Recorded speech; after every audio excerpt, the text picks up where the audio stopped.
What's going on, Spitfires? Welcome back to another episode of the Spitfire podcast. I'm your host, Lauren Lemunion, and you are seeing another Lauren. That's right. For the first time ever, I am allowing another Lauren onto the Spitfire podcast.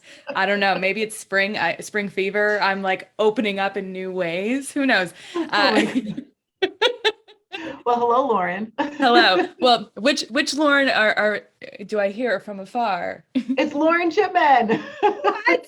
Yes, well, at least we didn't have the same initial in the last This name. is very true. That would just be mind-blowing. But thanks so much for joining me today. Thanks for having me. I appreciate it.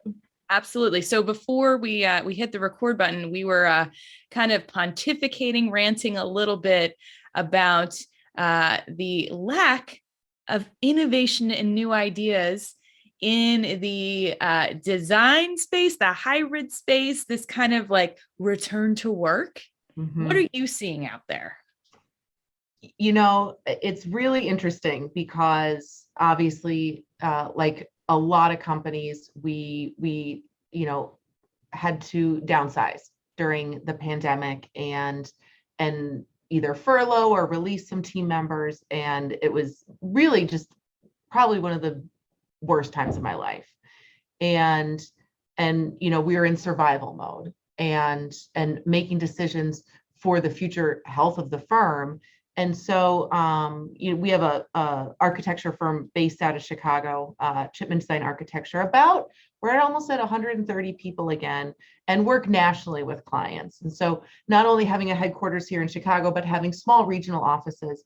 And when we started discussing return to work, it was one of those things like that. Even just those words were very triggering for people because what they saw was going back to how things were before. And clearly remote was working to a certain degree. And so you can't take that away. So it's really like, how do we redefine what the office is, what the physical environment is, and make it less of a destination and more of a goal space? And so we internally ran a lot of think tank sessions, a lot of internal anonymous surveys, so people felt like they could make themselves heard. And finally, I think we decided on what a lot of people have been doing, which is 2 to 3 days a week in the office, figure out what days work for you.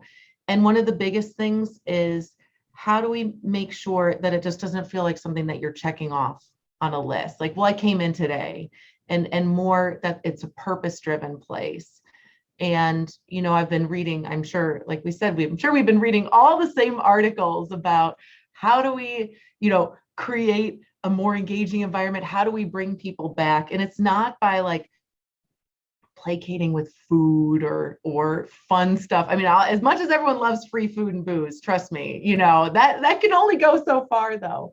And so, we've really been putting it more on our individual teams to define what this starts to look like and how they can define and grow their culture. And I think, Lauren, one of my greatest fears is we have a lot of really young team members that are straight out of college. Mm-hmm. And I think that they are getting kind of a disservice in the field, that their professional development is not supported because they're sitting at home in front of a computer 40 hours a week. And without that kind of osmosis learning that happens in those in-between moments in the physical environment where you're learning from your superior just by overhearing how they're talking to the client, how they're talking to the general contractor, like, I think that it'll be fine for a couple of years, but we're really going to start to see some talent challenges as these people progress. Yeah. So I'm hearing like there's the lack of socialization from mm-hmm. the connection standpoint, but also this shadowing that I think we all kind of took for granted of like, how do you kind of watch people from afar and their behaviors and what works and what doesn't work? And how do you kind of become the fly on the wall in meetings that you're not going to get on Zoom? Even if you're watching, like, everyone is in their box and they're able to watch their own expressions. So they're not really picking up on the bigger picture. Exactly. And that's even, it's so funny. We had this whole discussion probably less than a year before the pandemic. And we were starting over with our phone system, and we're like, well, we cannot get rid of physical phones at everyone's desk, because how would we ever contact one another?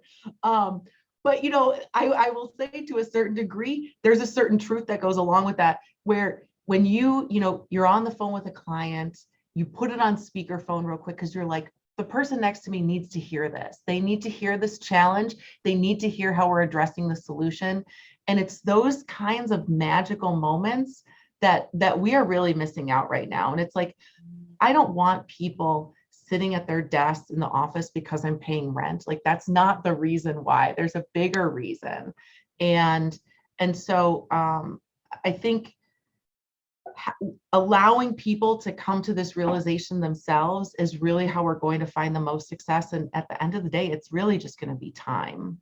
Yeah. Well, I love this theme of magical moments, but how do we get more intentional and deliberate about being proactive and planning for it, anticipating it, and then acknowledging it as being a part of the special sauce or the secret formula?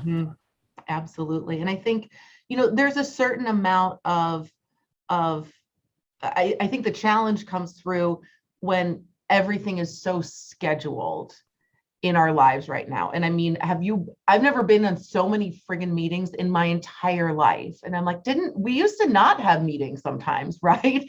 And we actually had to institute on Wednesdays, 2 to 5 p.m., like no internal meetings scheduled. And so it's fine when we have these scheduled, but it does come down to those unscheduled happenstance times. And so yeah, is it a matter of like that you just have to have someone on speed dial because you can't turn around and kind of tap them on the shoulder? Yeah. I want to go back to something you said, because it was bringing something up for me, in focusing on the teams and having it kind of being team driven. I've been really focusing a lot of attention on these ecosystems, and you were kind of giving a lot of biology, like environment and what's the oxygen, what's the fuel, and what's the kind of the barrier of what we allow in, what we don't allow to escape. Like, so what is it that we kind of hold true to the group? What is most important to us to feel energized, to rest, to recover, to grow, to root in, and to expand? I'm going to get a little woo-woo on it, but I think that I think that was missed before the pandemic, and that interconnectedness of like, who do I go to for what? And how do we create those bubbles of trust and safety, first and foremost in the inner circle? And then how do we start to link the really healthy ecosystems together and surround the ones that need more support? Oh, absolutely. And I think, we are broken down into much smaller teams out of our 130 people. And I think, to your point, there is that kind of bonding that needs to happen within the team, that understanding of where people's strengths are, where their challenges are, where they need more help in developing. Something that one of my amazing team members, Nellie Augustin, has been doing is, especially for our new team members who aren't in the office day in, day out, and some of which might be remote, she's actually been setting up like get to know you lunches. And so we try to do them in person as much as possible. And it'll just be with, one of our team members that's on another team that you would not necessarily have the opportunity to meet. But once again, it always takes planning. And then that's another scheduled meeting. And so it's finding that balance, I think, of that intentionality and getting everyone's buy-in into some of that in-person collaboration. Yeah. So what are you seeing with your clients and what they're asking for? Schedules are crazy right now. And it's like the development floodgates have opened, which is fantastic. And I always think, like, had I known how much we would have been successful through the pandemic and how resilient we have been, I probably would have had a lot less sleepless nights through it all. But pipelines are open, and I think one of the biggest challenges is schedules are very fast, and then on top of that, because now everyone is has a taste of remote work, there's no separation. And so you have that flexibility of your desk is at home and it's 9 o'clock and I'll just answer a couple of those emails. And then you get a response back. And then it starts like, I feel like it sets off like wildfire. When one person sends a late email, then the person on the receiving end is like, well, I should respond right away. And it's these really tight response times that I just feel like it's a perpetuating cycle that's just not healthy. I don't, I was going to say, I don't know what you think about that. I've even, but I've even talked to my COO and I'm like, do we like shut everyone's email down? But no, you can't do that, because there's some people who are picking their kids up at 3 o'clock and that's when they get the rest of their work done at the end of the day. And so I feel like it's this real double-edged sword of flexibility that we're dealing with right now. Yeah. Well, in France, it's actually illegal to respond to emails outside of certain hours. Oh my gosh. So, isn't that... there's pros and cons to it all. But so what I think is missing is that very context that you just said. Here's what my working schedule is. So I actually coach for and have coached for a completely global and asynchronous team of about 2,000 employees all around the world. They have teams working on multiple time zones, like everywhere. And so they have run into the same thing of you get that ping. It's actually like a hormonal switch of like, ooh, someone's looking for me. Ooh, I can be helpful. But what we're missing is you are agreeing to work from this time to this time. We have a shared agreement. What we do not have is a shared agreement that it takes over your life. Yeah. And I think once we violate that, we have a broken agreement and we need to go back to it. And so it's being very clear that this is how we work. And this is why we work this way, because this is what we value as an organization. Because if you start to allow it, it's a slippery slope and it really will burn people out and it destroys trust in the culture. Yeah, absolutely. Because then people have the comparison. Well, this person's responding at 9, so I have to do it. And then what does it mean for me if I'm asleep at 9 o'clock? I'm not a good employee. I think, it's such an interesting point you bring up about, we talk a lot about our values and our mission, and we're a family-owned firm, and it's something that is really core to our success. But we don't really use that term of agreements. And I think that's an interesting one, because it's an allowing kind of piece of the puzzle, right? Where you're not going to be judged negatively on one of those things, because we have all the same understanding. Yeah, absolutely. And if you're not maintaining those agreements and coming back to them, then you might as well not have them at all. Yeah.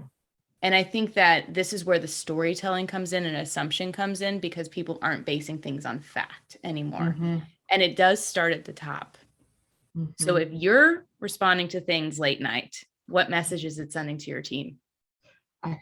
And I've been working on that. I know. I'm sorry for calling you out in a public forum, but like I have worked with a number of CEOs, like, you need to go fix my team.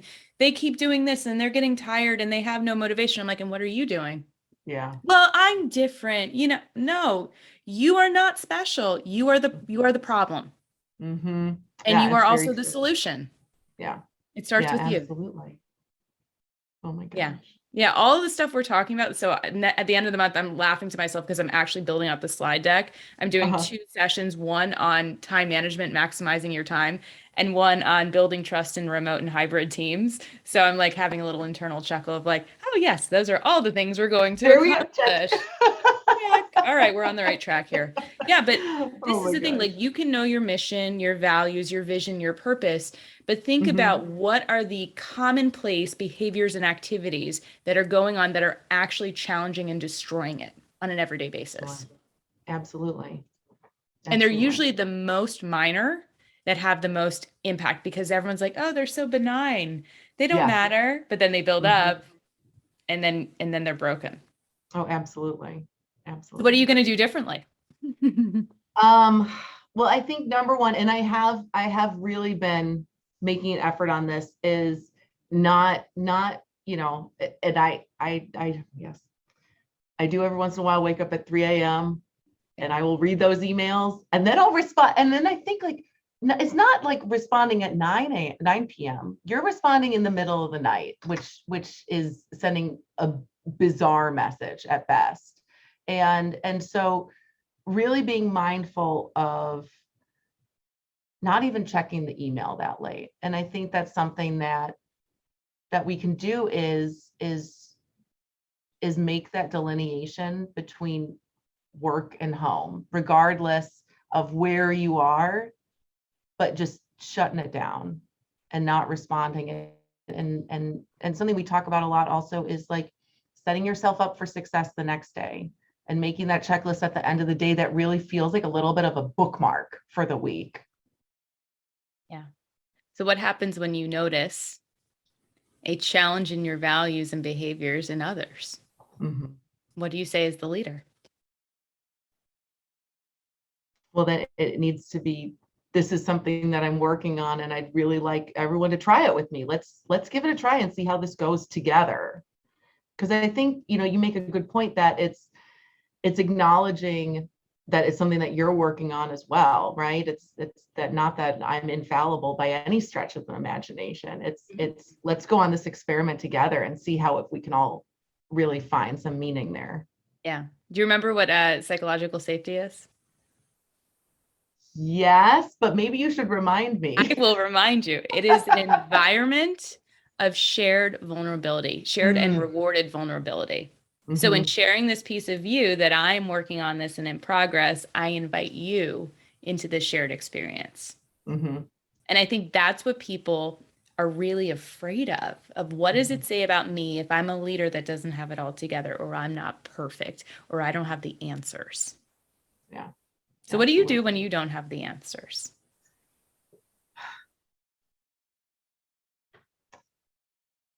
I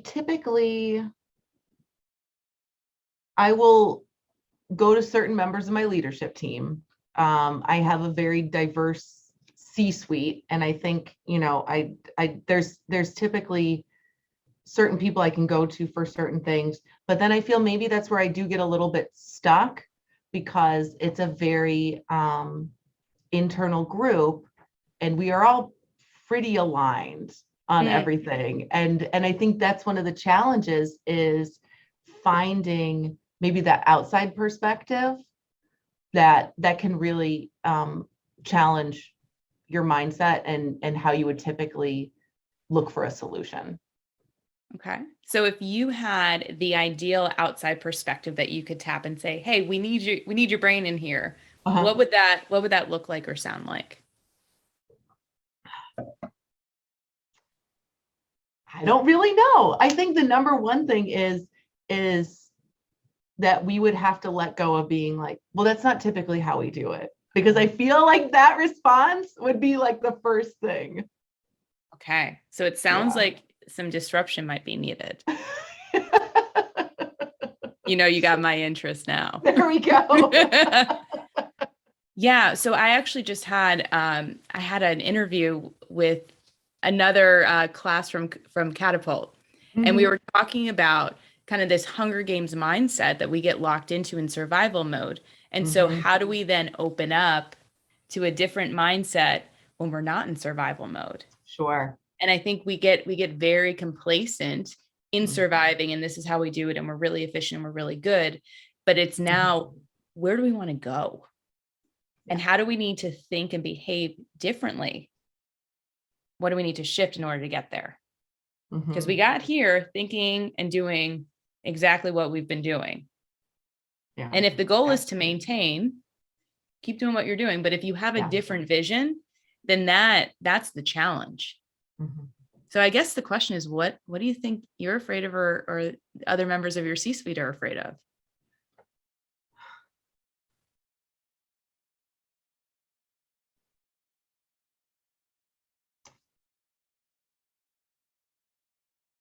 I think that that's an interesting question. I think that it's twofold.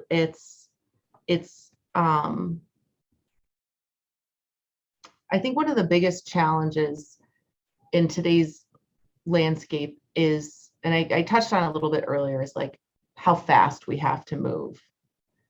I think to that end, I think one of the biggest challenges or fears is like, how do you make change without slowing down? And is it possible? And is it healthy? And I think that's one of the biggest things is making change whilst continuing to gain momentum. Okay. So what does momentous change look like?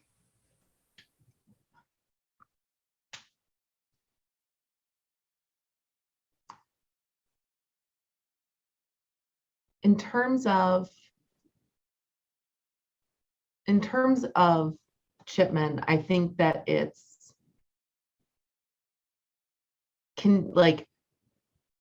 continuing to invest in our team members. And I think something in the industry that really sets us apart is we don't hire people for a job, for a role, for a project. Like, we hire people because we believe in them and we want to grow with them. And we have tenured people here who've been here for 10, 20 years, and that's the norm. And so I think that it's kind of marrying that, I don't want to say old school, also that foundational commitment to our team members, with understanding that team members aren't going to stay here forever all the time. Like, people change jobs and that's okay. But also, like, then how do we continue to mold in a way that is really sustainable and that we're able to continue to grow our teams from inside. Gotcha. So I'm hearing there's kind of this very like rock solid core. It's who you are. It's who you've always been. Don't want to change that. Like, that is the essence of Chipman. And then it sounds like there's kind of these spokes that can go up or down based on the need and the changes in the market and the skill sets and where the development needs to go. Yeah. And so then it's a question of like, how, because there's a lot of spokes on that wheel, right? And how do you address or prioritize where your focus needs to be at any single time? Okay. So when I'm going to stop you for a second, because this is always the telltale sign for me. Whenever people give me a how, they're starting from the wrong end. They're looking at, how do I accomplish this versus what is most important for who, when, and why. So what's most important. You got these core values. Yeah. So then how do you stack it up and quantify the priority based on those? Oh, that's interesting. You're just looking at it from the end point. You're like, how do I get here? Well, I don't know, because you haven't started here where you know all the information. Yeah, absolutely. So what does it look like 30 and 60 days out? What does it look like in 3 years? What does it look like in 10 years? And play with those visions. What changes? What remains the same? Yeah. Absolutely. What's unknown? What's unclear? The reality is things have always been uncertain and unknown. We've just kind of tricked ourselves into thinking we had it all figured out, but it's all hindsight. But you have a lot of certainty in knowing your vision, your values, your mission. And as long as you check back on that as the core center, you can go and experiment and iterate and explain away and do whatever. You can act rapidly or slowly. It's up to you. But it's coming back to, how does this honor these values? How does this move us forward in the direction we want to go? Not how do we get there? Yeah. That will become super clear when you have clarity. Absolutely. Super frustrating though, because you're like, I want to know how to do it. It takes time. It takes time. And to your point before, like, it's yes, of course it starts at the top, but like, you need everyone's buy-in to it. Absolutely. I'm saying more of consistency and behavior. Yeah. Behavior shifts, but absolutely. Everybody needs to be on board, aligning, coming together, offering opinions and shifts and all that stuff. So yeah, absolutely. It's not a top down at all. Just saying, like, you too, you as well are part of this. You are not special. I'm so sorry. You don't get an exemption. Oh my gosh. Yeah. So what is next for you and your team? I think, one of the big things that we're looking at is now that we do have so many remote team members, what is a cadence to be meeting in person throughout the country? What does that start to look like? Because it's so, we've obviously put value on people being here in the headquarters in Chicago, but then you're leaving out a swath of the population. And so really setting regular cadences to build that trust and that community. Additionally, continuing to define what does our onboarding look like in this hybrid or remote environment. And that's a big one, is you cannot take for granted that you're going to have that team member right next to you and checking in with them. And so continuing to refine that process. Yeah, I'm so glad you mentioned onboarding, because I think that people have been hiring like crazy and skipping over really essential elements of culture building and maintenance elements. Mm-hmm. Absolutely. And I like that you said it's not only culture building, it's maintenance, because there's plenty of people who believe in what we do and are committed to it, but it takes time. It's a relationship, right? That you need to maintain and foster and continue to grow. Yeah, absolutely. And honestly, anytime there's change in the ecosystem, there needs to be that reevaluation of those 4 stages of psychological safety. Like, just because you had a psychologically safe culture beforehand, one person or one incident can completely throw it on its head. And so it is a constant maintenance and examination and assessment and check-ins and everything else. So yeah, it's a full-time job. It is, isn't it? Yeah. Well, that's why I have job security, Oh my gosh, absolutely. Yeah, like people always need psychological safety and people always need spaces. So we're good, right? There you go. Exactly. So if you had to give a nugget of wisdom to a leader out there, someone that's looking for, how do I manage this hybrid team, or how do I figure out this remote setup? What would you pass on? I don't want to use the word fallen back on, but I'm a very communicative person, and I love to connect with people. And I think it comes from my background in the arts, and it's kind of my way of living. And one of the biggest things is that I take time out of my day every single day to check in with a different team member. Mm-hmm. And whether they're in Chicago, whether they're remote, and I go through the alphabet, and we're getting bigger. So now it's 2 people a day because we got to keep getting through that. But I think that's the biggest one, is that connection. No matter if you're a new team member straight out of school, or if you've been at the company for 25 years, like, I feel like that time is invaluable. And whether people, like, we just want to talk about the garbage TV that we've been binging, or if they want to talk about their professional development, just that they have that time that they can really make it theirs, and just making myself available for that. I feel like that's something that I started during the pandemic when we were all remote, and I will continue to do till the end of my days, because I feel like it's important, because these are people at the end of the day, and it's our team members that are making us successful.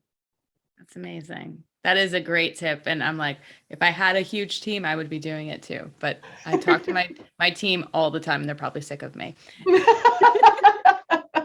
Well, Lauren, thank you so much for bringing your energy and your openness to the show. I'm super appreciative, and I know that our listeners are too. And if anybody wants to check you out, check your company out, where should they go? Absolutely. You can go to chipman-design.com. And we just love creating beautiful physical environments. Awesome. Well, thank you so much. Awesome. And thanks so much, Lauren. Keep being awesome.